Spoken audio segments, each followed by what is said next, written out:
Today I decided to give you guys a ranking of the Deadpool films. There are 5 films in total on this list, and the film started in 2009 and have continued all the way into the modern day. So without further ado, I decided to give you guys my list from worst to best, starting with X-Men Origins Wolverine. While this is not strictly a Deadpool film, it does feature Deadpool pretty prominently. The only problem is this version of Deadpool is pretty damn terrible. Ryan Reynolds plays the character for the first time, and in the first part of the movie he's actually okay, more or less a sword-wielding, smartass version of Wade Wilson, but a PG-13 one at that.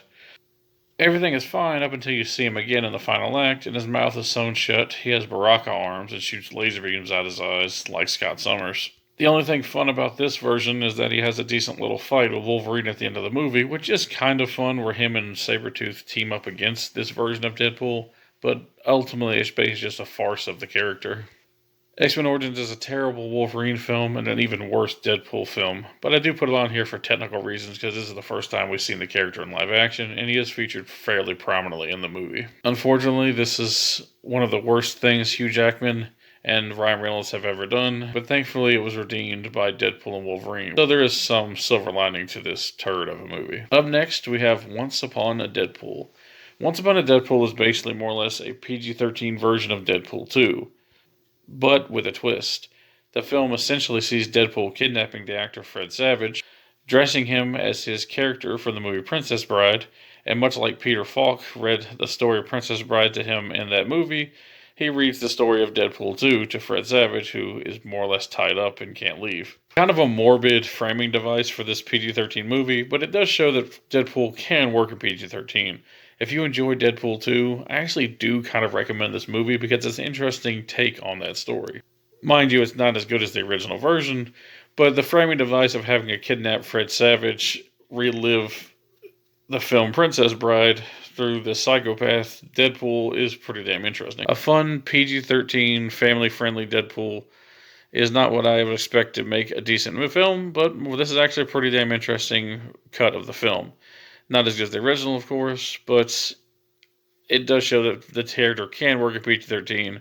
It's just not quite as good as when he is R-rated. And we'll start this part of the list with number 3's entry, and that is Deadpool.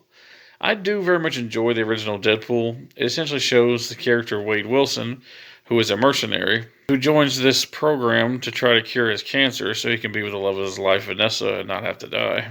Unfortunately, he finds out, much into the treatment, that it's basically torture, and that once they get what they want out of him, which is basically a mutation, they're just going to use him. He ends up escaping the facility and goes on a warpath trying to hunt down Francis, aka Ajax, and get cured of his mutation, which has basically disfigured him, but has also made him more or less immortal. That's the basic premise of the first film, and it is pretty interesting. However, I do think the lower budget, while I do think makes for an inventive and interesting film that took a lot of thought, does lead to kind of an underwhelming story in some sense. There's not a lot of spectacle in this one, and not that there has to be, but I just found the lower budget didn't lead to much interesting action.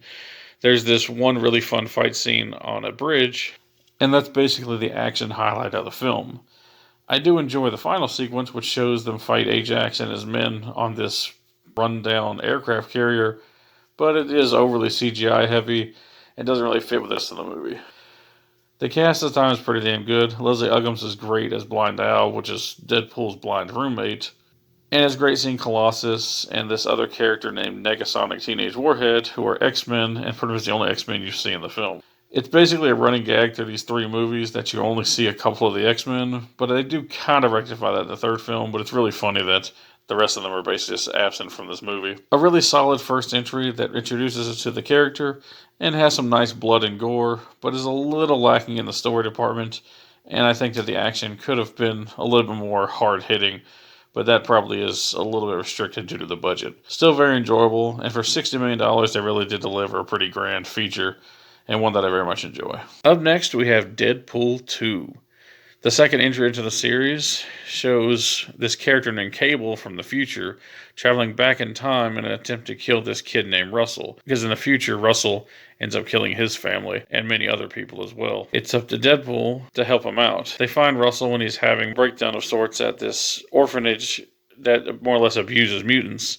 Deadpool doesn't like this and ends up killing one of the orderlies there, and that ends up with him and Russell being put into this mutant prison called the Icebox. They're inadvertently rescued by Cable, who, in an attempt to take out Russell, ends up breaking them out, and Russell ends up joining up with the Juggernaut, and it's up to Deadpool, the remaining members of the X-Force who weren't taken out in hilarious fashion, as well as Cable himself, to try to stop Russell before he becomes evil like he is in the future. It's a pretty interesting story, and one that's a bit dramatic for a Deadpool film, but it actually does rather work. There is an interesting emotional beat where Vanessa, the love interest from the first film, gets killed off early on in the movie. Puts Deadpool into a state of depression, even having him attempt suicide in one scene, but he eventually finds meaning in life when he tries to save this kid. And I actually rather enjoy that aspect of the film as well. There's one thing about the film that I don't like, though, and that's at the end of the movie. Deadpool basically just uses a reconfigured time travel device that he stole from Cable and used it to save Vanessa, as well as right several different wrongs that happened throughout the film. While this is funny, and I like seeing him take out the original Deadpool from X-Men Origins and murder the Ryan Reynolds version of himself, who's written the Green Lantern script, I also think it kind of undoes a lot of the emotional depth this movie had. Essentially, anything that's a problem is made basically righted at the end, and it kind of hurts the replay value of the movie because every time you watch Vanessa get killed, you know she's just going to come right back and it's going to be okay. But apart from that small gripe, I do think it's an improvement over the first film and one that I enjoy very much. A really great entry into the series. I think Josh Brolin is great as Cable. I think Zazie Beetz is awesome as Domino. And Ryan Reynolds was once again great in the role of Deadpool. But my favorite film of the franchise would have to be Deadpool and Wolverine. The most recent entry basically shows Deadpool travel throughout the multiverse, find a Wolverine in order to save his universe, which is going to be deleted by the TVA. Seeing Deadpool actually join the MCU is kind of interesting. I very much enjoy how this film celebrates Marvel's past pre-MCU. It's great seeing characters such as, spoiler alert for the next few seconds, Blade, Elektra, even Johnny Storm return. It's really a welcome to see X-23 back again, and Channing Tatum finally gets to play Gambit after all these years. But it's not just spectacle and nostalgia that makes me enjoy this one. It's actually the interesting story, and I think that Wolverine and Deadpool make a great funny man, straight man combo. Hugh Jackman is great once again as the Wolverine, and possibly giving his best performance as the character. Even though it's not quite as emotional as Logan, it's probably the most comic accurate we've ever seen Wolverine. And once again, Ryan Reynolds kills it as Deadpool and is funnier than ever.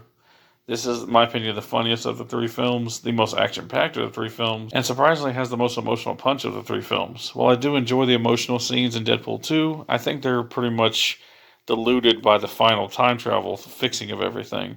But this film has emotional beats that are more permanent and don't get altered by the story. Great entry into the franchise, my favorite Deadpool film, one of the best X-Men films, and possibly my favorite Logan film. I highly recommend it to anyone who loves Deadpool or the X-Men. This is just a great entry. Well, that's my list. I thank you all for watching. Leave your list down below if you'd like, or just tell me your favorite. And peace out.